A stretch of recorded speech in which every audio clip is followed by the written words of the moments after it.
The streets of New York in the 1930s were a maze of shadows and ambition, where every alleyway and tenement whispered secrets of power, fear, and survival. The city pulsed with an energy born of immigrants chasing the American dream, yet beneath the surface, a darker current flowed, one of organized crime, corruption, and unspoken alliances. In this world, Lucky Luciano emerged not merely as a streetwise youth but as a figure who could navigate the complex interplay between raw violence and strategic cunning.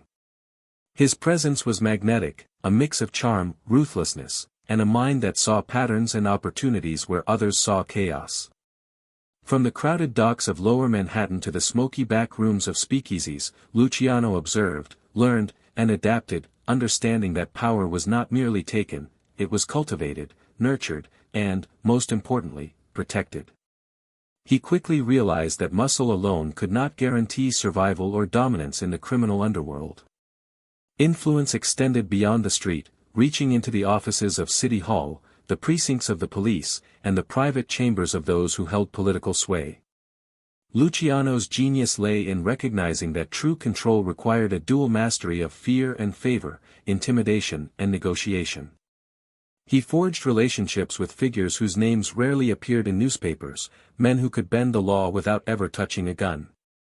These alliances were hidden, carefully curated, and as vital to his empire as the soldiers who enforced his will. In a city rife with chaos, Luciano operated with precision. He understood timing, reading the moods of both the public and those in power. Every move was calculated, every alliance tested against loyalty, utility, and discretion. Unlike many of his contemporaries, he viewed the world through a lens of organization. He envisioned a structure in which crime could function like a legitimate business, a system of checks and balances underpinned by secrecy and reciprocal benefit. Political protection became his most valuable commodity, a shield that allowed him to expand his operations with minimal interference. The streets themselves bore witness to his rise. Neighbors and rivals alike would recount tales of his audacity, whether negotiating truces, collecting debts, or orchestrating operations that stretched from the docks to the elite clubs of Manhattan. Yet, behind these visible acts of control, an invisible network thrived. Luciano's hidden allies moved silently, facilitating, concealing, and legitimizing his empire in ways that kept law enforcement perpetually a step behind. These relationships were not merely transactional, they were a dance of power, a mutual understanding that each party benefited from the other's influence. Every day in New York was a test of strategy. Luciano's mind raced with contingencies. What if a rival turned against him? Which politician could be persuaded or intimidated? How could the public be distracted while operations continued unchecked? He embraced this tension, understanding that danger and opportunity were two sides of the same coin. His life became a constant negotiation between what was visible and what remained hidden, between the brute force of his men and the subtle manipulations of those who held the levers of power above the law. By the time he reached his prime, Luciano had transformed the city into a chessboard, each neighborhood, each precinct, each office a piece that could be moved to serve his ends. And yet, this transformation was never about personal glory alone. It was about establishing a system, one in which his influence extended beyond the criminal world, penetrating the very machinery of governance. It was a system built on fear, respect, and carefully concealed alliances, a world in which the Don could operate with near impunity while others clung to the illusion of control. In this world, Luciano was both architect and conductor, orchestrating a symphony of crime and politics with meticulous care, aware that the success of his empire depended not only on what was done in public but on the invisible threads of protection woven in the corridors of power. Luciano's early life was a crucible of hardship, ambition, and survival, shaping a mind that would one day control New York's criminal underworld. Born in 1897 to Sicilian immigrants in the gritty neighborhoods of Lower Manhattan, he grew up amidst overcrowded tenements, narrow streets, and the relentless struggles of a working-class family. Life was harsh and unforgiving, every day demanded resourcefulness, toughness, and the ability to read people quickly. From an early age, he witnessed the stark inequalities around him, wealth and power concentrated in the hands of a few, while the majority struggled to make ends meet. These experiences left an indelible mark, teaching him that rules were often arbitrary and that survival sometimes required bending or breaking them. The streets were Luciano's first classroom. He learned quickly how to navigate a world where loyalty was fragile, violence was constant, and opportunity often appeared disguised as danger. Small-time thefts, street fights, and neighborhood hustles honed his instincts, but more importantly, they revealed patterns: who held real influence, how disputes could be negotiated, and which alliances offered long-term advantage. Unlike many peers who relied purely on brute force, Luciano possessed an analytical mind. He could weigh risks, anticipate reactions, and recognize which battles were worth fighting. Even as a teenager, he displayed an uncanny ability to manipulate situations to his favor, cultivating a reputation that oscillated between fear and respect. Family life, while loving, was constrained by poverty. His parents worked tirelessly, instilling in him both a sense of resilience and a hunger for upward mobility. Yet the allure of the street was irresistible. Young men around him spoke of quick money, protection, and the respect that came from power. Luciano absorbed these lessons, understanding that influence in the underworld could be more enduring than formal education or legitimate work. He began gravitating toward local gangs, observing older criminals, and learning the unwritten codes that governed loyalty, betrayal, and hierarchy. Every interaction taught him something new: who to trust, when to act, and how to negotiate outcomes without exposing vulnerability. By his late teens, Luciano had entered the more organized realms of crime, aligning himself with established operators while carefully cultivating his independence. Unlike many who were content to follow, he sought leadership, analyzing weaknesses and opportunities in the existing power structures. He recognized that violence alone was insufficient to sustain dominance; it required strategy, alliances, and the ability to influence those outside the immediate criminal world.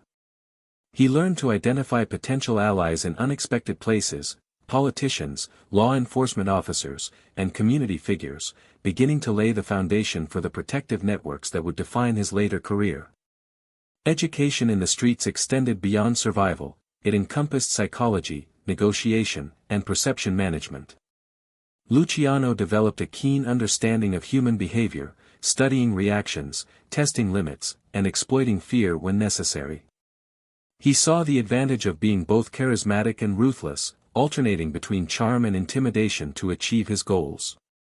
This duality became a hallmark of his style: he could command respect without alienating those whose cooperation was essential, and he could enforce authority without leaving open avenues for retaliation. By the time he reached his 20s, Luciano was no longer merely a street hustler; he was a strategist in miniature, a young man with the vision to see beyond petty rivalries and the acumen to manipulate them. His reputation grew, drawing attention from powerful figures within the criminal world who recognized his potential for leadership. Small successes built momentum, and his calculated approach to alliances, both within the gangs and with external figures, began to set him apart. He understood that the key to lasting influence lay not in short-term victories but in constructing a system of relationships, obligations, and mutual benefit that could endure beyond any single operation or confrontation. It was during these formative years that Luciano's understanding of the interplay between crime and politics began to crystallize.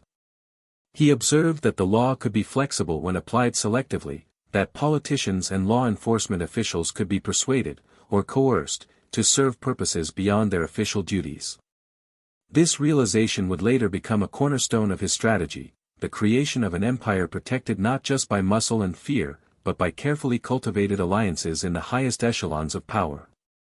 Early experiences had taught him patience, calculation, and the art of invisible influence, skills that would soon elevate him from a streetwise kid to a figure whose reach extended into the very structures of the city he sought to control. By the mid-1920s, Luciano's combination of intelligence, ruthlessness, and vision had propelled him into the ranks of New York's emerging criminal elite. He was now positioned at the intersection of ambition and opportunity, ready to exploit the vulnerabilities of a fragmented underworld and a corruptible political system. The foundation had been laid. The boy from Lower Manhattan had begun his transformation into a man who would not only dominate crime but also manipulate the hidden levers of power that protected it. His rise was no accident; it was the product of careful observation, relentless practice, and an unerring sense of timing, a preparation for a future where the streets and the halls of power would bend to his influence. From the moment Luciano stepped beyond adolescence, he understood that survival in New York's underworld required more than brute strength. It demanded strategy, foresight, and the ability to operate several moves ahead of both rivals and law enforcement. The streets, for all their chaos, revealed patterns to him. Alliances could be negotiated, enemies could be neutralized without unnecessary bloodshed, and opportunity often lay hidden in plain sight. Unlike many contemporaries who relied solely on intimidation, Luciano viewed crime as a business, a system that could be organized, optimized, and scaled. He was not content to be a small-time operator. He envisioned an empire built on precision, loyalty, and calculated influence. Early forays into organized crime sharpened his understanding of hierarchy and negotiation. Luciano began aligning with older, more established figures in the Italian-American criminal world, learning the nuances of power, respect, and the unspoken codes that govern behavior. He observed which leaders commanded loyalty and why, and he studied the methods by which they consolidated influence. But while he absorbed lessons from his elders, he was also critical and ambitious, identifying weaknesses in their approaches and envisioning new ways to consolidate control. He recognized that violence alone was temporary. To endure, one needed systems, alliances, and leverage over those who could influence outcomes beyond the streets. Luciano's intelligence and adaptability set him apart. He could simultaneously command respect from his peers, intimidate rivals, and charm potential allies outside the criminal sphere. He was a keen observer of human behavior, able to anticipate reactions, exploit weaknesses, and manipulate perceptions.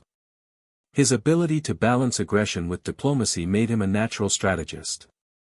In confrontations, he often allowed others to underestimate him, only to turn situations to his advantage through careful planning and timing. This blend of patience, observation, and tactical execution became the hallmark of his rise, allowing him to outmaneuver competitors who relied solely on force. The Prohibition era presented an unprecedented opportunity. Speakeasies, bootlegging networks, and gambling dens flourished under the law's blind eye, and Luciano moved swiftly to seize these openings. But unlike many who saw such operations as isolated ventures, he approached them as integrated components of a larger enterprise. He structured operations to maximize profit, minimize risk, and maintain loyalty among his associates. Every shipment, every speakeasy, and every gambling parlor became part of a coordinated system that reinforced his growing influence. Importantly, he understood that expansion required more than internal discipline. It required negotiation with forces outside his immediate control, including law enforcement, politicians, and influential community figures. Luciano's strategic brilliance extended to his understanding of human psychology. He recognized that fear and respect alone could not sustain long-term loyalty. Incentives, recognition, and calculated generosity cultivated trust and dependency among his associates. By contrast, betrayal was met with swift, unmistakable consequences, reinforcing the balance between reward and punishment. This dual approach allowed him to build a disciplined organization, one in which members understood both the advantages of allegiance and the dangers of defiance. Loyalty became not merely expected, but systematically reinforced through both tangible and psychological measures. As his influence grew, Luciano began restructuring the fragmented underworld. Rival factions had long battled for dominance, resulting in chaos that threatened profits and stability. He brokered alliances where possible, negotiated truces, and eliminated threats selectively. Unlike predecessors who relied on temporary pacts or violent showdowns, Luciano implemented enduring structures of cooperation, ensuring that criminal operations could function efficiently even amid external pressures. He became the linchpin in a network where loyalty, obligation, and mutual benefit created a system more resilient than any individual actor could achieve alone. Crucially, Luciano also understood the interplay between crime and politics. He recognized that law enforcement was not monolithic and that political figures could be persuaded, or coerced, to act in ways favorable to his enterprise. Early connections with city officials, police officers, and local politicians began to take shape, often invisible to the public eye. These alliances provided protection, advance warnings, and influence over investigations, allowing him to expand operations with minimal interference. He cultivated these relationships discreetly, ensuring mutual benefit without drawing undue attention, a skill that would define much of his later success.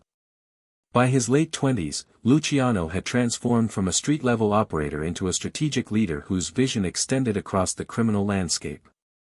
He combined the ruthless pragmatism of a seasoned enforcer with the foresight of a master tactician. He was capable of assessing risks, exploiting opportunities, and orchestrating complex operations involving multiple factions. His approach to crime was systematic, calculated, and innovative, a blend of discipline, insight, and opportunism that allowed him to outpace competitors and navigate the treacherous currents of both the streets and the political arena.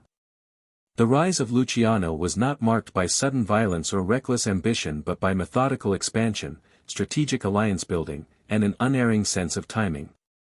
He anticipated moves before they happened, calculated outcomes with precision, and leveraged every advantage available. Each decision, whether regarding internal discipline, external negotiation, or political maneuvering, was a step toward consolidating power and creating an empire resilient to both enemies and law enforcement. In this way, Luciano's ascent was as much intellectual as it was practical, a demonstration of how cunning, strategy, and vision could redefine what it meant to wield power in New York's criminal underworld. In these years, Luciano was no longer merely a participant in organized crime, he was an architect of it. He transformed chaos into order, fragmentation into hierarchy, and opportunity into dominance. By combining intelligence, strategy, and a sophisticated understanding of human behavior, he positioned himself to not only survive but to thrive, setting the stage for a revolutionary approach to criminal enterprise that would eventually reach far beyond the streets of New York. The foundation of his empire was no longer just muscle or fear, it was strategy, foresight, and a remarkable ability to turn both allies and enemies into instruments of his vision. The political landscape of New York in the 1920s and 1930s was as intricate and ruthless as the criminal world Luciano navigated, and understanding it was essential to his rise. The city was dominated by machines of power, with Tammany Hall at the center, a sprawling network of politicians, ward leaders, and operatives whose influence touched every corner of civic life. Corruption was embedded, normalized, and often invisible to the casual observer. Votes could be bought, investigations delayed, and prosecutions quietly dismissed, all for the right price or the right favor. For a young, ambitious criminal like Luciano, recognizing this system was not simply an academic exercise, it was a blueprint for survival and expansion. In these years, the distinction between the legitimate and the illicit often blurred. Politicians relied on patronage and loyalty to maintain control, while organized crime supplied both the financial backing and the muscle necessary to enforce it. Speakeasies flourished, gambling dens thrived, and labor unions became battlegrounds for influence and profit. Yet behind this apparent chaos lay patterns of dependence. Politicians needed the support of the streets, and criminal operators needed the protection and acquiescence of politicians. Luciano understood this symbiosis intuitively. Unlike many rivals, he did not seek to avoid politics, he sought to integrate it into his empire, using influence as a shield and leverage as a tool. Tammany Hall, in particular, presented both a challenge and an opportunity. Its power extended deep into the neighborhoods where Luciano's operations were based, controlling votes, law enforcement appointments, and public contracts. The organization was notorious for its ability to manipulate elections, suppress investigations, and maintain loyalty through both carrot and stick. To outsiders, Tammany Hall appeared monolithic, an impenetrable fortress of influence, but to Luciano, it was a structure that could be navigated, negotiated with, and ultimately leveraged. He recognized that by cultivating the right connections, he could gain not only protection from law enforcement but also strategic advantages over competitors who lacked similar access. New York's political climate was also shaped by broader social and economic pressures. The Great Depression had intensified competition for resources, exacerbated corruption, and increased reliance on both political machines and criminal networks to maintain order, or at least the illusion of it. Politicians were desperate for campaign funds, voter mobilization, and the ability to control public perception. Luciano's operations, with their steady flow of cash and loyal enforcers, became a valuable asset to those willing to look the other way. Bribery and influence were not mere transactions, they were strategic investments in stability and mutual survival. Law enforcement, too, was not a monolith. Officers ranged from incorruptible to deeply compromised, and many were entangled with political operators whose decisions could make or break investigations. Luciano carefully observed the dynamics between precincts, district attorneys, and city officials, identifying which individuals could be persuaded, intimidated, or co-opted. He understood that power did not exist solely in the criminal domain, it was distributed across a web of political, social, and institutional actors. His ability to map and exploit these relationships became a cornerstone of his strategy, allowing him to operate with impunity while others stumbled in the blind alleys of corruption and enforcement. The influence of local politicians extended beyond enforcement into daily life. Licenses, permits, zoning, and even municipal contracts were subject to political discretion, creating countless opportunities for manipulation. Luciano's operations, from speakeasies to labor rackets, intersected with these levers of control. By aligning with the right officials, he could secure favorable treatment, suppress competition, and shield his enterprises from scrutiny.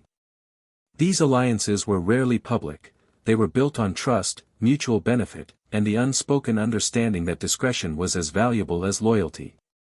Public perception was another crucial factor. Politicians, while corrupt, relied on appearances to maintain legitimacy. Luciano learned to exploit this duality, conducting operations in ways that were visible to insiders but opaque to the general public. He understood that political allies could amplify or mitigate outcomes through media, selective enforcement, or quiet intervention in court proceedings. By mastering both the mechanics of corruption and the optics of governance, he created a system in which his criminal empire could expand while remaining insulated from direct political backlash. Labor unions and municipal organizations also became critical arenas of influence. Control over unions meant control over industries, construction contracts, and even street-level authority. Luciano leveraged political allies to assert influence in these areas, ensuring that his operations were protected and that rivals could be constrained without overt violence. Every engagement with a politician or official was both a tactical and strategic move, reinforcing his network while subtly reshaping the power dynamics of the city. The political environment also introduced a psychological dimension to Luciano's operations. Understanding the ambitions, fears, and loyalties of public officials allowed him to manipulate outcomes without resorting to brute force. He could promise favors, create incentives, and exploit vulnerabilities, all while maintaining plausible deniability. His genius lay not only in recognizing opportunities but in executing them with precision, timing, and discretion. By the time he consolidated his early operations, Luciano had effectively created a dual system of influence, one visible in the streets and one hidden in the offices of power. By integrating political insight into his criminal strategy, Luciano set himself apart from contemporaries who relied solely on violence or intimidation. He recognized that the true strength of an empire lay in its ability to operate above, below, and alongside the law simultaneously. Politicians, police, and public officials were not merely obstacles or potential threats, they were instruments to be engaged, negotiated with, and, when necessary, neutralized. In this environment, Luciano's combination of foresight, cunning, and adaptability allowed him to expand his influence far beyond the reach of traditional street-level crime, creating a foundation for an empire that would soon redefine organized crime in America. Luciano's ability to command loyalty and instill fear was inseparable from the unwritten codes that governed the mafia, a set of principles both rigid and flexible, forged in the crucible of survival and ambition. Among these, omerta, the code of silence, was paramount. It demanded absolute discretion, binding members to secrecy under threat of violence or death. To Luciano, omerta was not merely a rule, it was a strategic tool, a psychological lever that ensured cohesion, trust, and control within an organization built on mutual dependence and fear. Every associate who adhered to it became a living extension of his power, a node in a network protected by both loyalty and terror. Yet the code was more than a mechanism for self-preservation, it was a framework for negotiation and influence. By cultivating a culture of absolute silence and unwavering allegiance, Luciano could operate in a space where rivals and law enforcement alike were constantly uncertain about the inner workings of his empire. Information became a weapon, and the disciplined withholding of it magnified his reach. He understood that the uncertainty bred by omerta created leverage. Competitors and officials alike were forced to navigate a world where Luciano's true capabilities and intentions were concealed, enhancing both his mystique and his practical advantage. The psychological dimension of the code was equally significant. Members internalized the stakes, knowing that betrayal was not only punishable but fundamentally unthinkable. This fear, carefully calibrated, reinforced obedience without constant supervision. Luciano combined this with strategic rewards, promotions, financial incentives, and increased autonomy for those who proved reliable.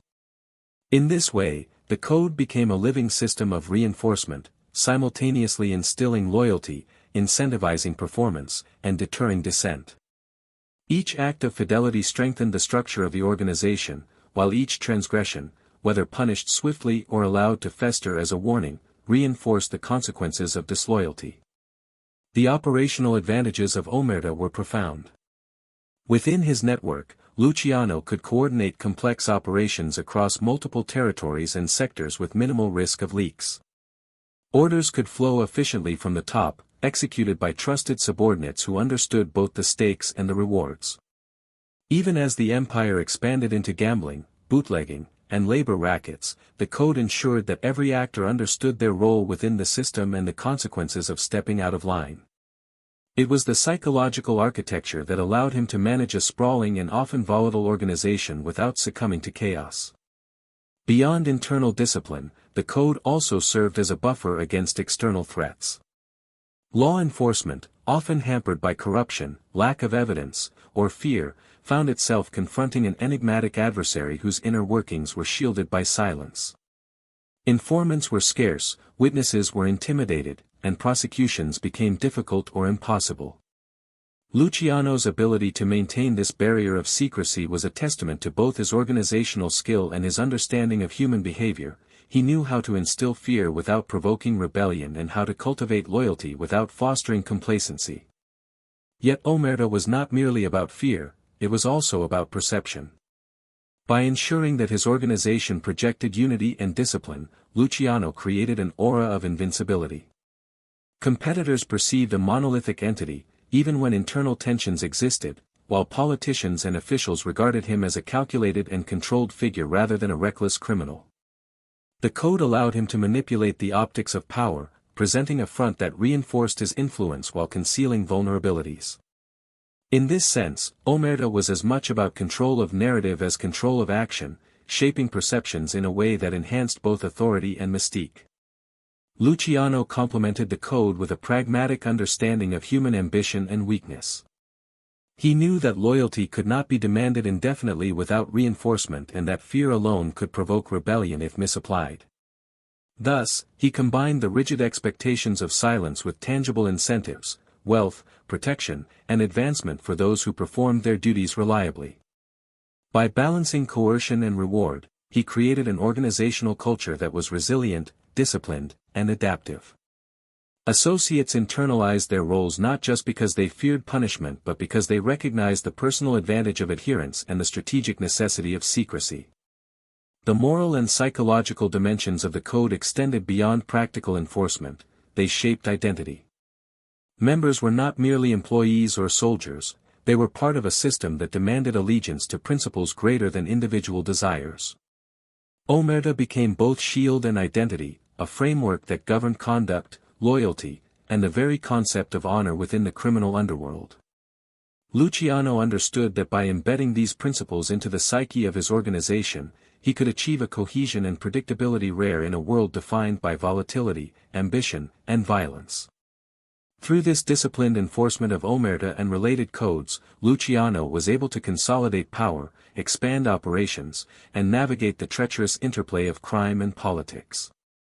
His ability to blend psychological insight with strategic application of the code allowed him to manage a complex network with precision, ensuring that loyalty, fear, and respect reinforced one another. The system he created was more than a criminal enterprise, it was a psychological architecture of influence, a testament to his capacity to understand, manipulate, and command human behavior at every level. In the context of his broader strategy, the Code of Omerta was not an end but a means, a mechanism that enabled alliances with political figures, facilitated expansion into new territories, and insulated operations from both internal and external threats. It was a living structure, responsive to circumstance, and meticulously maintained. By mastering this intricate balance between fear, loyalty, and reward, Luciano elevated the mafia from a collection of street gangs into a disciplined, organized, and resilient empire, one in which obedience was enforced not solely through brute force but through the careful orchestration of human psychology, social obligation, and strategic advantage. Luciano's genius lay not only in understanding loyalty and fear but in transforming crime into a sophisticated, highly profitable enterprise. Unlike previous generations of mobsters who relied primarily on opportunistic theft or small-scale operations, he approached illegal activities with the mindset of a strategist and businessman. Every venture, whether gambling, bootlegging, labor rackets, or narcotics, was analyzed, organized, and systematized to maximize profit while minimizing risk. Operations were not ad hoc, they were carefully planned, coordinated, and, crucially, protected by both muscle and political influence. In Luciano's hands, crime became an organized, almost corporate entity, with layers of management, operational protocols, and contingencies to safeguard the enterprise. Gambling was one of the earliest arenas in which Luciano demonstrated his aptitude for structured criminal enterprise. Illegal casinos and betting operations were scattered across the city, often run independently and prone to conflict. Luciano saw an opportunity to unify these fragmented operations under centralized management, standardizing procedures, and establishing a system of oversight that minimized theft, internal betrayal, and law enforcement exposure. By integrating these networks, he not only increased revenue but also strengthened the perception of his authority within the criminal underworld. Each operation fed into a larger ecosystem, providing resources, intelligence, and influence across multiple sectors. Bootlegging during Prohibition offered an even larger canvas for Luciano's ambitions. The illegal liquor trade was chaotic, with numerous gangs competing violently over supply routes, speakeasies, and distribution networks. Luciano applied his organizational approach, creating coordinated supply chains that leveraged loyalty, efficiency, and strategic alliances. He recognized the importance of timing, supply security, and distribution secrecy, ensuring that operations remained profitable while avoiding unnecessary exposure. Political allies, police sympathizers, and corrupt officials often facilitated these operations, providing protection and early warnings of enforcement actions. The result was a streamlined, highly profitable system in which risk was mitigated by careful planning, human intelligence, and negotiation. Labor rackets became another pillar of Luciano's criminal enterprise. Control over unions allowed him to exert influence across multiple industries, from construction to shipping, extracting both protection money and leverage over contracts. By infiltrating unions and installing loyal operatives, he could manipulate strikes, enforce compliance, and extract payments from business owners eager to avoid disruption. Again, political connections played a crucial role, ensuring that regulatory oversight or law enforcement scrutiny could be deflected or delayed. Luciano's ability to merge criminal enterprise with labor influence demonstrated a sophisticated understanding of power. It was not enough to control illicit markets, control over legal and semi-legal systems amplified both profit and authority. Luciano also recognized the importance of delegation and accountability. Operations were too vast for any single person to manage, so he appointed trusted lieutenants to oversee different aspects of the enterprise. These men were carefully selected for loyalty, competence, and discretion. Each had clear responsibilities, reporting structures, and operational protocols, allowing Luciano to maintain oversight without micromanaging. Communication was structured, secure, and often layered through intermediaries to protect both the chain of command and the secrecy of operations. In this way, he created a hierarchical yet flexible system capable of responding to both opportunity and threat in real time. Financial management was another critical dimension of Luciano's approach. Revenue streams were diversified, monitored, and protected, with funds often routed through multiple channels to obscure origins and minimize vulnerability. Money laundering, shell companies, and legitimate business fronts became integral to the system, providing a veneer of legality while supporting the underlying criminal infrastructure. By integrating finance, logistics, enforcement, and political protection, Luciano built a self-reinforcing ecosystem. Profits fueled influence, influence protected operations, and disciplined management ensured long-term stability. Expansion beyond New York was also a strategic priority. Luciano understood that influence confined to a single city was inherently vulnerable, subject to local rivalries and law enforcement pressures. By cultivating connections in other cities, establishing distribution networks, and forging alliances with regional crime figures, he extended the reach of his enterprise. This expansion was not reckless, it relied on the same principles that guided his operations at home: careful planning, loyalty management, risk assessment, and integration with protective political allies. Each new territory was incorporated into the broader system, reinforcing both the scale and resilience of his empire. Innovation was a constant feature of Luciano's approach. He adopted methods and ideas from both legitimate business and rival criminal networks, constantly refining operational procedures, expanding revenue streams, and anticipating threats. From surveillance of competitors to intelligence gathering on law enforcement, he maintained a proactive approach, ensuring that the organization could respond to challenges before they became crises. This combination of foresight, planning, and operational discipline transformed crime from a reactive, chaotic activity into a predictable and controlled enterprise under Luciano's command. The political dimension of his business strategy cannot be overstated. Political allies provided both direct protection, through intervention in investigations, court cases, or enforcement, and indirect advantages, such as facilitating union manipulation or permitting the expansion of gambling and bootlegging operations. Luciano understood that muscle alone was insufficient to sustain an empire of this scale. Influence, discretion, and negotiation were equally essential. By integrating political leverage into every aspect of operations, he created a system that was remarkably resilient, adaptable, and difficult to dismantle. Through these methods, Luciano redefined organized crime. It was no longer merely a collection of violent gangs vying for territory, it became a sophisticated, hierarchical enterprise, structured to maximize profit, minimize risk, and exploit every available resource, including human psychology, political influence, and social systems. By treating crime as a business, he created an infrastructure capable of sustaining long-term dominance, a model that would influence generations of criminal leaders. His operations were simultaneously efficient, expansive, and adaptable, demonstrating a combination of ruthlessness and intellect that set him apart from his contemporaries. Luciano's vision of organized crime as a disciplined, interconnected enterprise allowed him to operate with unprecedented efficiency. Each component, from gambling dens to labor unions, from bootlegging to political negotiation, was part of a cohesive strategy designed to consolidate power, secure revenue, and protect the organization. By blending operational precision, financial acumen, and strategic alliances, he transformed criminal activity into a system that mirrored legitimate enterprises, but with the added advantages of secrecy, coercion, and political insulation. In doing so, Luciano not only amassed immense wealth and influence but also fundamentally altered the landscape of organized crime in America. Alliances in the underworld were fragile, and enemies lurked in every shadow, testing Luciano's leadership and the resilience of his empire. As his influence expanded, rival mobsters began to perceive him as a threat to their territories, profits, and personal ambitions. Many were seasoned operators, accustomed to navigating the violent and unpredictable landscape of organized crime, yet few possessed Luciano's combination of strategic foresight, psychological acumen, and political leverage.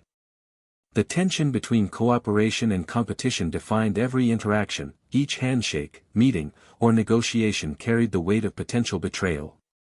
In this volatile environment, loyalty was both precious and perilous, and Luciano understood that managing it required constant vigilance, calculated generosity, and the occasional ruthless demonstration of force. Rivalries within the Italian-American criminal world were intensified by personal grudges, ethnic loyalties, and competition over lucrative operations. Luciano faced men who were unwilling to accept his vision of a structured, hierarchical underworld, preferring the chaos and autonomy of traditional street-level gang conflicts. Negotiation was often met with skepticism, and attempts to consolidate operations provoked both covert resistance and overt aggression. Yet Luciano's approach to conflict was distinct. He relied on intelligence gathering, careful observation, and strategic diplomacy as much as on intimidation. He anticipated rival moves, prepared contingency plans, and deployed both persuasion and selective violence to neutralize threats without destabilizing his broader enterprise. Betrayal was a constant risk, both from within his organization and from external associates. Friends could become adversaries overnight, driven by ambition, fear, or resentment. Luciano meticulously monitored the behavior of his lieutenants, using informants, coded communication, and keen observation to identify potential threats before they could materialize. This vigilance extended to the broader criminal network, where alliances were continuously tested and recalibrated. By maintaining situational awareness and leveraging psychological insight, he was able to preempt internal fractures and ensure that loyalty remained the currency of power within his organization. At the same time, Luciano cultivated strategic alliances with former rivals, turning potential enemies into collaborators. Negotiation often involved concessions, shared profit arrangements, and the careful assignment of operational territories to minimize friction. By demonstrating both strength and fairness, he created a framework in which cooperation was mutually beneficial.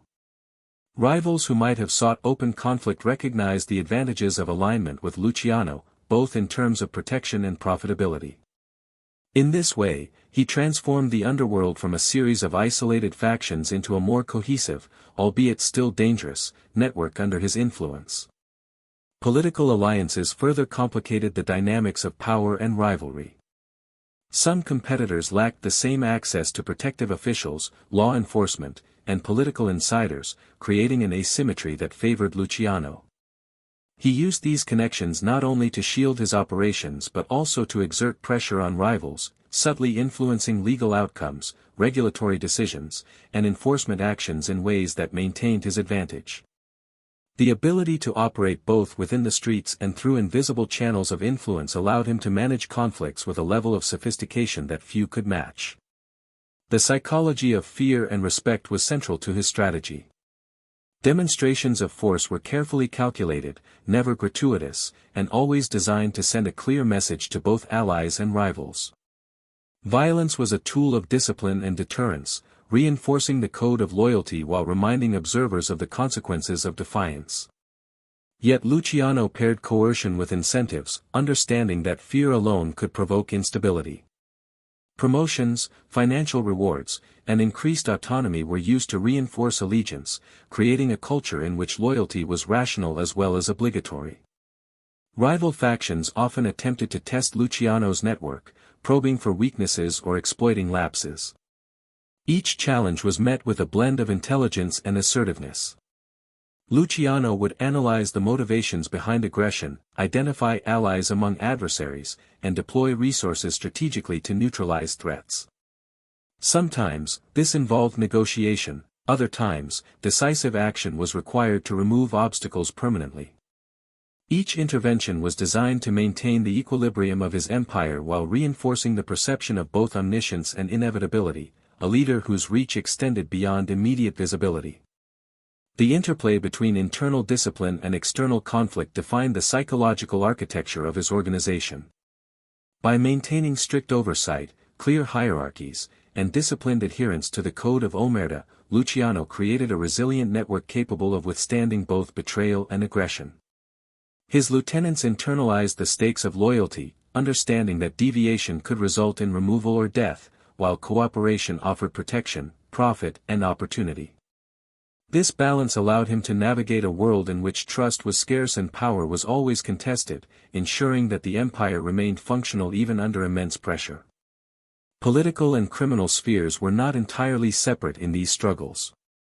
Rivals lacking political protection were often vulnerable to legal action, union disputes, or regulatory interference, advantages that Luciano could exploit without direct confrontation. By integrating intelligence from both street-level sources and political channels, he maintained situational awareness that enabled proactive responses. The perception of omnipresence and strategic foresight further discouraged open rebellion, as adversaries recognized that the risks of defiance outweighed potential gains. Alliances and enmities, therefore, were never static. Luciano's leadership required continuous adjustment, a dynamic negotiation of relationships where loyalty was both tested and rewarded. Every victory or compromise reinforced the central authority of his empire, strengthening cohesion while neutralizing potential threats. Through a combination of diplomacy, strategic aggression, and psychological insight, he created an environment in which both friends and rivals understood their roles, limitations, and the advantages of alignment. By the end of this period, Luciano had not only survived a landscape rife with hostility and betrayal but had also transformed it. Rival factions that once threatened chaos were integrated into a network in which his influence predominated. Political protection amplified this effect, ensuring that his rivals could not act with impunity. Through careful management of loyalty, intimidation, and strategic alliances, Luciano solidified his dominance, demonstrating that true power lay not merely in physical force but in the intricate balance of fear, respect, and calculated collaboration. The world of organized crime during Luciano's rise was not merely defined by street-level skirmishes or individual rivalries, it was a constant, hidden war, a battle fought in the shadows, in whispered conversations, in clandestine meetings, and in the corridors of political power. The mafia was an ecosystem of shifting alliances, where trust was provisional and loyalty was perpetually tested. Luciano, ever the strategist, understood that survival and expansion depended on mastering this hidden war, leveraging both intelligence and influence to maintain supremacy while keeping his operations insulated from exposure. Every action, whether violent or subtle, was a calculated move in a game whose stakes were nothing less than life, empire, and legacy. This hidden war played out across multiple dimensions. On the streets, rival factions maneuvered for control of territory, influence, and revenue streams. Violent confrontations were frequent, often sparked by disputes over gambling dens, bootlegging routes, or union influence. Luciano, however, rarely responded impulsively. He observed patterns, anticipated provocations, and selected interventions with precision. Battles were fought strategically, designed not only to neutralize immediate threats but also to send clear messages to potential challengers. Every skirmish reinforced his authority, demonstrating that while he was capable of violence, his approach was measured, intentional, and ultimately aimed at long-term dominance. Simultaneously, the hidden war extended into the political and legal arenas. Luciano's operations were always under the scrutiny of law enforcement, federal agents, and politicians whose allegiances could shift with circumstance. Yet this scrutiny was never purely adversarial, it could also be manipulated. Through cultivated relationships with officials and influential politicians, Luciano obtained early warnings of investigations, leniency in enforcement, and occasionally, covert assistance in neutralizing competitors. These connections allowed him to operate with a degree of impunity that few rivals could match, turning potential vulnerabilities into strategic advantages. Intelligence gathering was a critical component of this invisible conflict. Luciano relied on a network of informants, trusted lieutenants, and sympathetic insiders to maintain awareness of movements, intentions, and vulnerabilities among both allies and enemies. Knowledge became a weapon, the ability to anticipate rival actions, predict law enforcement maneuvers, or detect betrayal early was often the difference between success and disaster. By maintaining superior situational awareness, Luciano could strike decisively, negotiate effectively, and adapt fluidly to the shifting dynamics of the underworld. The psychological dimension of this hidden war was equally significant. Luciano understood that perception often mattered as much as reality. Rivals who believed he was omnipresent and strategically infallible were less likely to challenge him openly. Political allies who perceived him as indispensable were more likely to provide protection or assistance when needed. Members of his organization internalized the stakes of loyalty, understanding that deviation could have catastrophic consequences. In this way, Luciano waged a war not only of actions but of perceptions, shaping behaviors, decisions, and loyalties without exposing himself unnecessarily. Tensions were compounded by external pressures. Law enforcement, under public scrutiny and federal mandate, intensified investigations into organized crime during this period. Media attention brought scrutiny, exposing some operations while leaving others hidden under the protective cover of silence, corruption, and strategic obfuscation. Luciano navigated these pressures by balancing visibility and invisibility, conducting operations in ways that maximized profit yet minimized exposure. Political protection provided a buffer, but it was always contingent, requiring ongoing negotiation, favors, and subtle displays of influence. Rival factions often sought to exploit weaknesses in Luciano's network, probing for cracks in loyalty or vulnerabilities in political protection. Each challenge was met with a combination of strategic calculation, rapid response, and, when necessary, measured violence. Luciano's ability to remain calm under pressure, anticipate enemy maneuvers, and orchestrate coordinated responses was central to his survival and dominance. He treated conflict as a multidimensional chess game, where each piece, from a street enforcer to a sympathetic politician, had a role in reinforcing his authority and neutralizing threats. The hidden war also extended into the internal dynamics of his organization. Maintaining discipline, loyalty, and operational security required constant attention. Lieutenants and associates were regularly tested through assignments, negotiations, and controlled exposure to sensitive operations. This ensured that those entrusted with responsibilities could be relied upon, while simultaneously identifying potential threats before they became critical. Every internal action had dual purposes: operational execution and psychological reinforcement, strengthening both the structural and human components of the enterprise. Strategic negotiation was another essential element. Luciano engaged with rivals not solely through intimidation but also through careful mediation, shared profit arrangements, and coordinated operations. In some cases, potential conflicts were neutralized through diplomacy, creating temporary alliances that reinforced stability. By blending coercion, persuasion, and mutual benefit, Luciano maintained a balance in which overt war was minimized while influence and control continued to expand. These negotiations were often invisible to outsiders, a testament to the sophistication and subtlety of his approach. The hidden war, ultimately, was a crucible in which Luciano honed his abilities as a leader, strategist, and manipulator of both human and institutional systems. Every challenge, whether external or internal, overt or covert, reinforced the importance of intelligence, timing, and leverage. By mastering the complexities of this invisible battlefield, he ensured that his empire could withstand assaults from rivals, scrutiny from authorities, and the inherent volatility of criminal enterprise. The result was a network that appeared both disciplined and impenetrable, a structure in which loyalty, fear, and strategic alliances reinforced one another, and in which Luciano's reach extended far beyond what any adversary could immediately perceive. Through this hidden war, Luciano not only survived the turbulent landscape of organized crime but also solidified his reputation as a tactician capable of orchestrating both violence and diplomacy with equal precision.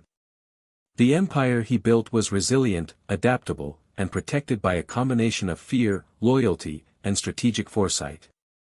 In this crucible of chaos and opportunity, he demonstrated that true power was not merely the capacity for brutality but the ability to manipulate the unseen currents of influence, control perception, and maintain dominance in a world where every move could be lethal. The fall of Luciano began not with a single catastrophic event, but as a slow unraveling, a combination of miscalculations, relentless law enforcement pressure, and the vulnerabilities inherent in any empire built on secrecy and intimidation. Even the most disciplined and strategically minded leader is susceptible to unforeseen circumstances, and Luciano's complex web of operations, alliances, and political protections was beginning to show cracks. The very success that had elevated him made him a target, rivals coveted his territory, law enforcement scrutinized his every move, and the public, captivated by sensationalized media, demanded accountability. It was a period in which the consequences of his ambitions began to converge, signaling the onset of a downfall that would shake both his organization and the criminal world at large. The first signs of trouble emerged through law enforcement investigations that could no longer be easily managed through influence or bribery. Federal authorities, emboldened by public pressure and the growing notoriety of organized crime, intensified efforts to dismantle the mafia's operations. Luciano's political connections, while extensive, were not invulnerable.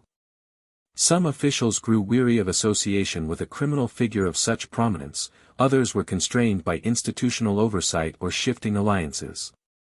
The balance that had protected his empire began to falter, and the previously invisible networks of power that insulated him were exposed to scrutiny. Even a single leak or misstep in communication had the potential to cascade into devastating consequences, making each decision fraught with heightened risk. Simultaneously, rival factions began exploiting the growing tension. Some sought to capitalize on Luciano's vulnerability, probing his alliances, attempting to disrupt operations, and challenging his authority. Others sought revenge for past slights or territorial disputes. These maneuvers, subtle and overt, forced Luciano to divert attention and resources away from expansion and consolidation, requiring him to engage in conflicts that eroded focus and tested loyalty within his own ranks. Every move demanded calculation, and yet even the most astute strategy could not eliminate the inherent unpredictability of human ambition and fear. Internal tensions also began to surface. While loyalty had been meticulously cultivated through fear, reward, and psychological insight, prolonged exposure to pressure and the uncertainty of impending legal action began to strain relationships. Lieutenants and associates faced moral dilemmas, weighing personal risk against allegiance. Some hesitated, others questioned decisions, and a few considered alternative alliances. Even a disciplined organization cannot remain immune to stress and doubt indefinitely. Luciano, aware of the stakes, intensified surveillance, reinforced the Code of Omerta, and implemented measures to monitor and manage loyalty. Yet the very mechanisms that had previously ensured stability were now being tested against the relentless forces of law enforcement and rival opportunism. The arrest that signaled the beginning of Luciano's public downfall was both dramatic and inevitable. Federal authorities, armed with evidence gathered over years and emboldened by political pressure, moved decisively. The circumstances of the arrest reflected both the reach of the state and the vulnerabilities of even the most protected criminal figure. It was a stark reminder that political influence, intimidation, and operational discipline could delay accountability but not indefinitely prevent it. For Luciano, this moment represented the collision of strategy and reality, the point at which the empire he had meticulously built faced the uncompromising machinery of justice. The psychological impact of the fall was profound, both for Luciano and those within his network. Associates who had once trusted him implicitly began to question their positions, calculating personal risk and potential gain. Rival factions interpreted the arrest as an opportunity, emboldened by the perceived weakening of his authority. The internal cohesion of the organization was tested as never before, requiring intervention, reassurance, and calculated displays of power to maintain control. Luciano's understanding of human behavior remained a critical asset, allowing him to navigate these stresses while still projecting authority, even in the shadow of legal jeopardy. Media scrutiny compounded the situation, amplifying the perception of vulnerability. Newspapers sensationalized the arrest, portraying Luciano as the embodiment of organized crime while simultaneously exposing the fragility of his empire. Public perception, previously managed through political alliances and strategic invisibility, now became a force working against him. The narrative of invincibility that had reinforced fear and respect began to unravel, and the broader underworld watched closely, assessing both risk and opportunity. For Luciano, controlling narrative was now as vital as controlling operations, a challenge complicated by the growing visibility of his predicament. Betrayal, whether real or perceived, also played a role in this phase of decline. Associates and allies, motivated by fear, ambition, or survival instinct, began to act with greater caution, sometimes withholding information, negotiating their own safety, or aligning temporarily with rivals. The delicate balance of loyalty, fear, and reward was destabilized, exposing the vulnerabilities inherent in any hierarchical organization reliant on human behavior. Luciano's capacity to anticipate these shifts was tested, requiring rapid adaptation and assertive management to prevent cascading failures. Even as his legal troubles mounted, Luciano sought to maintain operational control. He deployed trusted lieutenants, coordinated actions from confinement, and relied on the resilient structures he had established over decades. Yet the scale of external pressure, legal, political, and criminal, made absolute control increasingly unattainable. Each day presented new challenges, forcing him to negotiate constantly between survival, authority, and the strategic management of a sprawling, fragile empire. Ultimately, the fall began as a combination of unavoidable scrutiny, external aggression, and the structural vulnerabilities of human networks. Luciano's arrest was a turning point, but the erosion of power had been cumulative, the product of years of expansion, ambition, and the inherent tension between loyalty and fear. The onset of this decline set in motion a cascade of events that would reshape the organization, alter alliances, and ultimately redefine both his personal trajectory and the broader landscape of organized crime. The trial of Lucky Luciano was a spectacle that captured the attention of the nation, a convergence of criminal notoriety, media frenzy, and the dramatic theater of justice. Courtrooms, normally reserved for the sober dispensation of law, became arenas in which power, perception, and influence collided.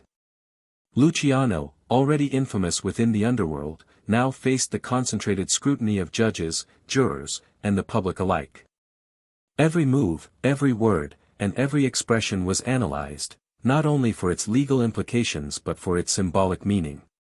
This was more than a trial, it was a turning point, a dramatic and public confrontation between the empire he had built and the moral, legal, and political forces arrayed against him.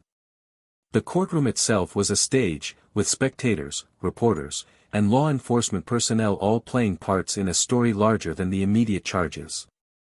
Media coverage was relentless, transforming the proceedings into a spectacle that blurred the line between factual reporting and sensationalism. Newspapers and radio broadcasts framed Luciano as both a cunning mastermind and a societal menace, amplifying public fascination while also shaping the environment in which justice would be interpreted. The trial became a theater in which perception carried nearly as much weight as evidence, and where Luciano's ability to project confidence and control was tested under the harshest possible scrutiny. The prosecution marshaled an array of evidence intended to demonstrate not only criminality but the systemic threat posed by organized crime. Witnesses, informants, and documentation painted a picture of an empire built on extortion, gambling, and illicit trade, meticulously orchestrated under Luciano's guidance.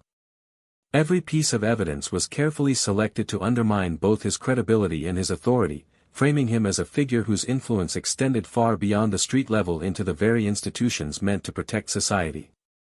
For the jury and the public, the trial illuminated the scale, sophistication, and audacity of his criminal enterprise. Defense strategies relied heavily on challenging the credibility of witnesses, highlighting procedural errors, and invoking the complex web of alliances and loyalties that characterized both the underworld and the political landscape.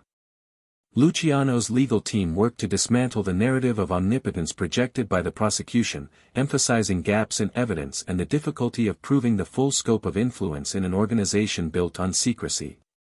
Every cross-examination, objection, and argument was part of a carefully choreographed effort to balance the perception of strength with vulnerability, projecting a calculated persona even as the legal system sought to dismantle it. Psychologically, the trial tested Luciano in ways no street conflict or operational challenge had. He was forced into the public eye, stripped of anonymity, and confronted with the full weight of moral and legal judgment. The courtroom became a crucible, exposing both the limits of political protection and the vulnerabilities inherent in human networks. His ability to maintain composure, command attention, and navigate the procedural and psychological challenges of the trial was critical, not only for the immediate outcome but for the continued influence of his empire. Allies and rivals alike observed the proceedings closely, interpreting each reaction and outcome as a measure of his remaining power. Media coverage amplified the stakes further. The trial unfolded under the gaze of a public hungry for drama, morality, and scandal. Newspapers sensationalized testimony, broadcast accounts dramatized conflicts, and editorial commentary transformed legal arguments into moral narratives. Luciano's persona, meticulously cultivated over years, was now subject to the lens of public opinion, magnified and distorted in ways that could influence both the jury and the broader perception of organized crime. Managing this narrative became as crucial as the legal defense itself, a battle over perception that paralleled the legal strategies unfolding in the courtroom. The trial also highlighted the interplay between crime, politics, and justice. Political influence that had previously shielded Luciano was tested in the public arena. Judges, prosecutors, and law enforcement faced scrutiny not only from the public but from political overseers, forcing careful navigation of legal, ethical, and reputational pressures. Luciano's position, once insulated by strategic alliances, was now vulnerable to both procedural rigor and public sentiment. This convergence of forces underscored the limits of influence when faced with concentrated legal and moral authority, revealing the delicate balance between power and accountability. Throughout the proceedings, the tension between loyalty and betrayal remained a persistent theme. Associates and potential informants were under scrutiny, and the threat of testimony or disclosure loomed over the organization. The prosecution sought to exploit these vulnerabilities, while the defense aimed to neutralize them. Luciano's understanding of human psychology and organizational discipline was tested to its limits, as he sought to manage both perception and reality under the intense pressures of a legal and public spotlight. The eventual sentence was both a personal and symbolic turning point. It represented not merely the loss of freedom but the partial dismantling of the empire he had painstakingly constructed. Yet even in sentencing, Luciano's influence remained visible. The structures, loyalties, and networks he had built continued to operate, and his reputation as a strategist and leader persisted, both within the underworld and in the public imagination. The trial was not merely a legal event, it was a crucible in which power, morality, perception, and strategy converged, shaping the next phase of his life and empire. The trial's broader significance extended beyond Luciano himself. It demonstrated the capacity of law, media, and public perception to challenge even the most disciplined and politically connected criminal organizations. At the same time, it revealed the adaptability, resilience, and psychological sophistication of a leader capable of navigating multiple spheres of influence simultaneously. The courtroom battle was a microcosm of the larger struggle between order and chaos, legality and illegality, fear and respect, a struggle that Luciano had orchestrated throughout his life and would continue to influence long after the gavel fell. Ultimately, the trial and its outcome marked the beginning of a new chapter, a period in which the balance of power shifted, alliances were tested, and the empire he had built faced unprecedented challenges.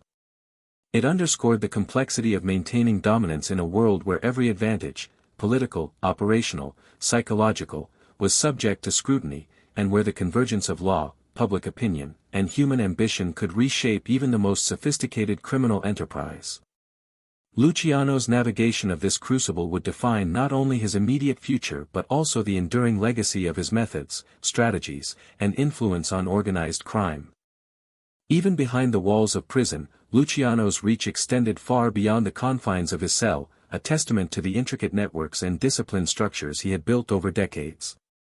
His incarceration did not signal the end of his influence, rather, it marked a shift in how power was exercised. From within the prison system, he continued to coordinate operations, issue directives, and manipulate both allies and rivals. Letters, coded messages, and trusted intermediaries became his conduits to the outside world, allowing him to maintain control over a sprawling empire that spanned territories, industries, and criminal networks. In many ways, Luciano's time behind bars demonstrated that true authority relies not solely on physical presence but on the systems, relationships, and psychological leverage that underpin power. Luciano's ability to govern from prison rested on the careful cultivation of loyalty and trust. Lieutenants and associates on the outside were deeply aware that operational discipline and allegiance remained paramount, even in his absence. Orders were executed with precision, disputes mediated according to the codes he had established, and rivals deterred by the understanding that Luciano's reach was not constrained by walls or bars. The psychological architecture of fear and respect, combined with strategic incentives, allowed him to maintain operational stability and minimize disruption. His empire continued to function as a disciplined, coordinated entity, a reflection of both his foresight and the resilience of the organizational culture he had created. Political connections continued to play a crucial role during his imprisonment. Allies in government, law enforcement, and municipal offices provided both indirect and direct support, from leniency in enforcement actions to the facilitation of communication channels that allowed him to influence events beyond the prison gates. These relationships were maintained carefully, through intermediaries and strategic gestures, reinforcing the notion that Luciano's power was deeply intertwined with the political landscape. Even in confinement, he remained a figure whose influence could shape outcomes, manipulate rivals, and negotiate advantages, demonstrating the enduring value of the networks he had cultivated.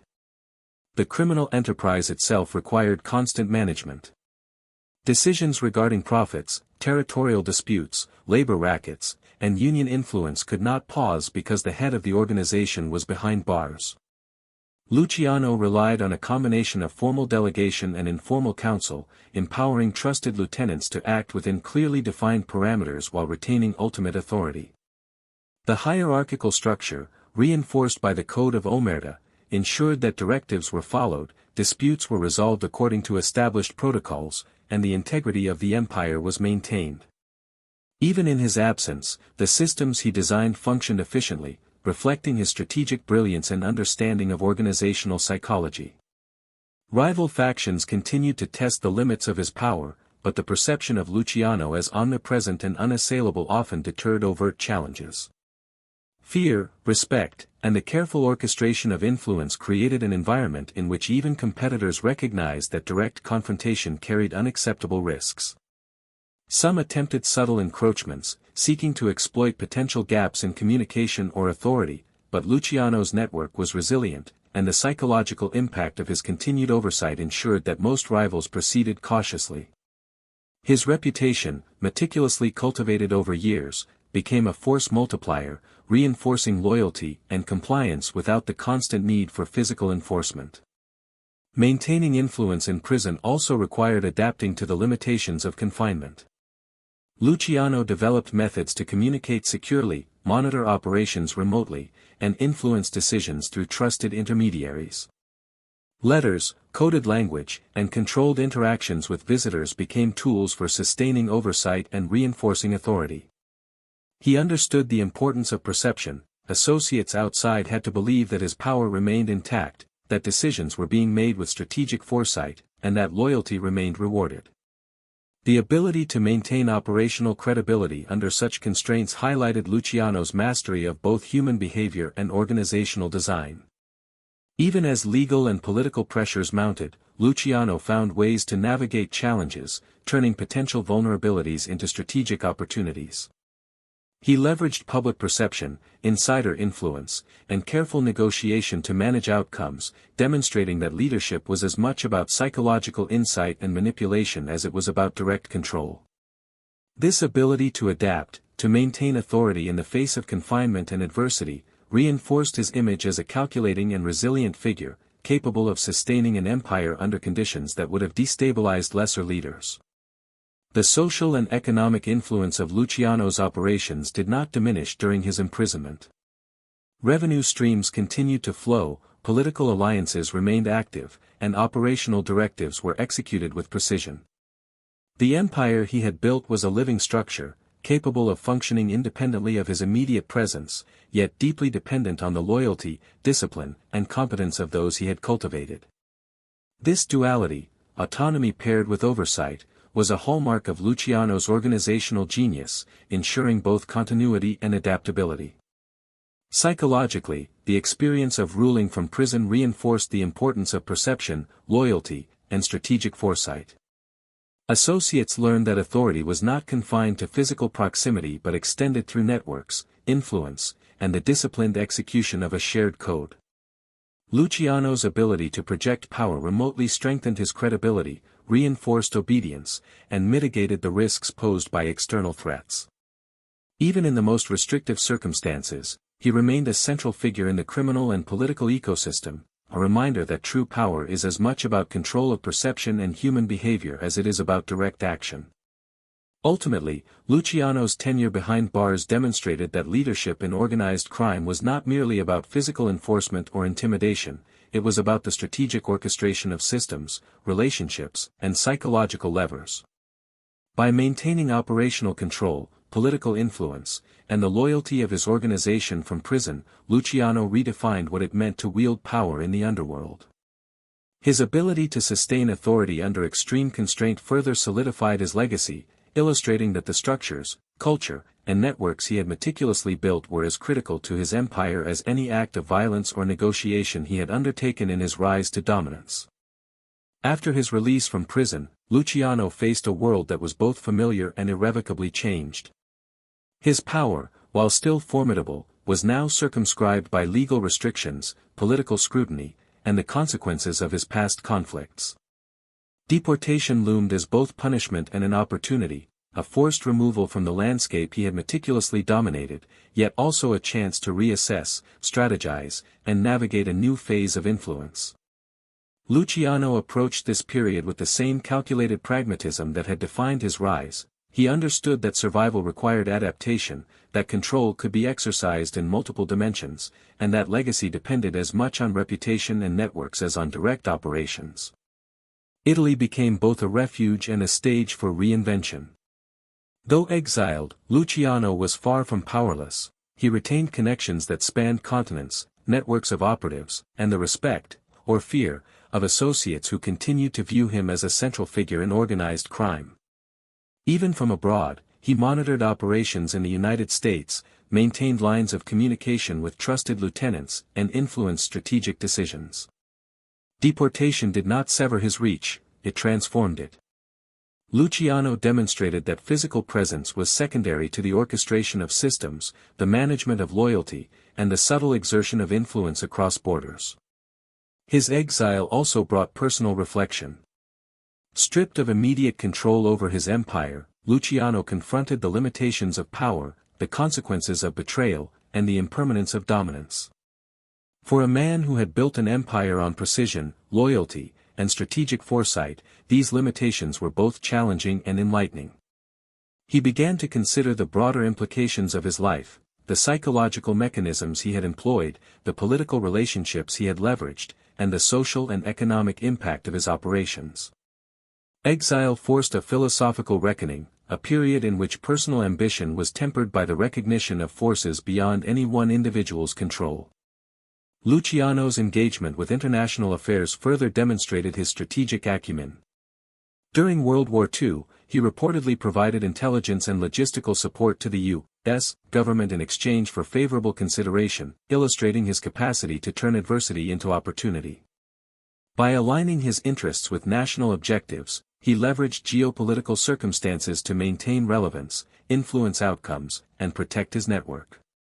This interplay of crime, politics, and international affairs showcased a level of strategic sophistication rarely seen in the underworld, reaffirming Luciano's reputation as a man who could manipulate both human and institutional systems to his advantage. The exile also redefined his interactions with associates. While some operated autonomously in his absence, Luciano's guidance, though indirect, remained critical in mediating disputes, coordinating operations, and sustaining the broader cohesion of the organization. His influence was exercised through trusted intermediaries, letters, and the cultivated understanding that loyalty, discipline, and discretion continued to be rewarded. Even without physical presence, his authority was felt. Allies and rivals alike recognized that decisions made without consideration of Luciano's perspective carried risk, a testament to the enduring power of his reputation and psychological influence. During this period, Luciano's personal life became intertwined with his strategic considerations. Relationships, both familial and social, were navigated with the same attention to loyalty, discretion, and leverage that had guided his criminal enterprise. He understood that personal networks could be instrumental in maintaining influence, shaping perception, and mitigating threats. Even the mundane aspects of life, communication, travel, and negotiation, were approached with a careful calculus that reflected the principles he had long applied to his empire: foresight, adaptability, and strategic leverage. Exile also magnified the contrast between myth and reality. Public fascination persisted, fueled by media portrayals, sensational stories, and the mystique of the absent but omnipotent Don. Luciano's reputation was simultaneously enhanced and constrained, celebrated for his cunning and feared for his reach, yet limited by physical separation from the core of his empire. This duality shaped both his legacy and his strategic behavior, as he sought to maintain influence, protect his organization, and navigate the delicate balance between visibility and discretion. As he aged, Luciano's perspective evolved. The immediacy of territorial control and street-level operations gave way to broader considerations: the sustainability of his network, the long-term management of alliances, and the enduring psychological imprint of his leadership. He recognized that influence could persist even when direct action was constrained, and that the legacy of his methods, the disciplined use of loyalty, fear, and strategic negotiation, would outlast his personal involvement in day-to-day operations. Exile, therefore, became both a challenge and a proving ground for the enduring strength of the systems he had built. Luciano's final years in exile were marked by a blend of strategic maneuvering, reflection, and careful cultivation of influence. He remained a figure whose decisions reverberated across borders, whose reputation continued to shape behavior, and whose understanding of human psychology allowed him to maintain authority from afar. Exile was not merely punishment, it was the final test of his ability to navigate power, adapt to circumstance, and sustain the structures he had established. It demonstrated that leadership was as much about enduring influence, perception, and the management of networks as it was about direct control. Ultimately, the endgame of Luciano's life was a testament to resilience, adaptability, and strategic foresight. Even in the face of deportation, legal constraint, and shifting geopolitical realities, he maintained a form of influence that few could challenge. His exile underscored the lessons of his career: power is multifaceted, authority is both psychological and structural, and legacy depends on the systems, networks, and perceptions one cultivates. In this final chapter, Luciano exemplified the capacity to transform constraint into opportunity, adversity into strategy, and exile into a stage upon which his enduring influence continued to shape the criminal and political landscapes he had once dominated. Luciano's legacy is perhaps the most enduring and complex aspect of his story, a combination of myth, influence, and structural innovation that continues to shape organized crime long after his death. He transformed the underworld from a chaotic, street-level operation into a disciplined, hierarchical, and highly profitable enterprise. His methods were revolutionary: the integration of loyalty, fear, and psychological leverage with sophisticated operational management created a system that could endure pressure, adapt to challenges, and sustain long-term influence. The organizations he built, the alliances he forged, and the structures he designed became the blueprint for modern organized crime, not just in the United States but internationally. One of Luciano's most significant contributions was the professionalization of criminal operations. Prior to his ascendancy, the mafia was fragmented, driven largely by opportunism and localized conflict. Luciano recognized that sustainable power required structure, accountability, and discipline. He imposed a hierarchy, delegated responsibilities, and implemented protocols that ensured efficiency and minimized risk. Lieutenants were empowered but accountable, operations were organized strategically, and communication networks were maintained with precision. This approach allowed the organization to scale, survived challenges, and absorbed shocks that would have destroyed less disciplined entities. In essence, Luciano transformed crime into a business, complete with managerial principles, operational oversight, and strategic planning. The establishment of the Commission, a governing body for mafia families, exemplified his forward-thinking approach. By creating a system in which disputes could be mediated, alliances formalized, and operations coordinated, Luciano reduced internal conflict and enhanced collective stability. This innovation not only secured his authority but also institutionalized mechanisms for governance, negotiation, and accountability within the criminal world. It was a framework that allowed multiple families to coexist, collaborate, and compete without descending into destructive chaos, demonstrating Luciano's ability to blend strategic vision with practical enforcement. Luciano's influence also extended beyond organizational mechanics into the realm of psychology and leadership. He understood the human elements of crime, ambition, fear, loyalty, and betrayal. By calibrating incentives, enforcing discipline, and projecting both authority and omnipresence, he shaped behavior in ways that reinforced his control. Associates internalized the consequences of defiance and the rewards of allegiance, creating a culture in which compliance was rational and deviation perilous. Even after his deportation, this psychological infrastructure persisted, ensuring that the empire he had built could function without direct oversight. His engagement with political figures and institutions further amplified his impact. Luciano recognized that muscle alone could not sustain dominance. Influence over law enforcement, unions, and politicians was equally critical. By cultivating strategic alliances, negotiating favors, and leveraging protection, he created an environment in which operations could thrive with minimal disruption. These interactions blurred the lines between legality and illegality, demonstrating an advanced understanding of systemic power and the interplay between criminal and political spheres. Luciano's criminal innovation also had a profound economic dimension. By diversifying revenue streams, gambling, bootlegging, labor rackets, and later narcotics, he maximized profitability while minimizing exposure. Operations were coordinated to reduce conflict, improve efficiency, and integrate into broader economic and social systems. The financial sophistication of his empire set a precedent for future generations of organized crime leaders, illustrating how illicit enterprise could be structured with precision, discipline, and strategic foresight.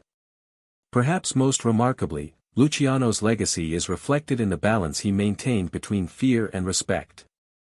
Violence was never gratuitous, it was a tool of discipline, deterrence, and psychological reinforcement. At the same time, loyalty, reward, and strategic negotiation cultivated allegiance and cooperation. This duality, combining coercion with incentive, intimidation with structure, created a resilient and adaptive organizational culture. It demonstrated that leadership in organized crime was not merely about brute force but about the careful orchestration of human behavior, perception, and systemic control. Even culturally, Luciano's influence endures. He became a symbol of the modern American mafia, a figure whose life has been mythologized in film, literature, and popular media. His persona, a blend of ruthlessness, intelligence, and charisma, captured the public imagination, contributing to the enduring fascination with organized crime and its leaders. This cultural resonance amplifies his practical legacy, ensuring that the principles, strategies, and psychological insights he employed continue to be studied, emulated, and referenced decades later. Luciano's innovations also reshaped the relationship between crime and society. By integrating criminal operations into existing social, economic, and political systems, he created networks that were both pervasive and difficult to dismantle.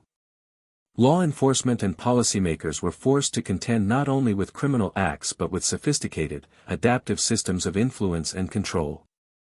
His legacy is thus not only measured in wealth or territorial dominance but in the enduring structural and strategic lessons his life imparted to both criminal organizations and the institutions that opposed them.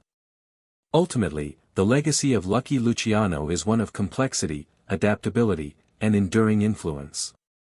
He transformed organized crime into a disciplined, strategic, and resilient enterprise. He innovated systems of governance, control, and negotiation, and he demonstrated the enduring power of perception, loyalty, and psychological leverage.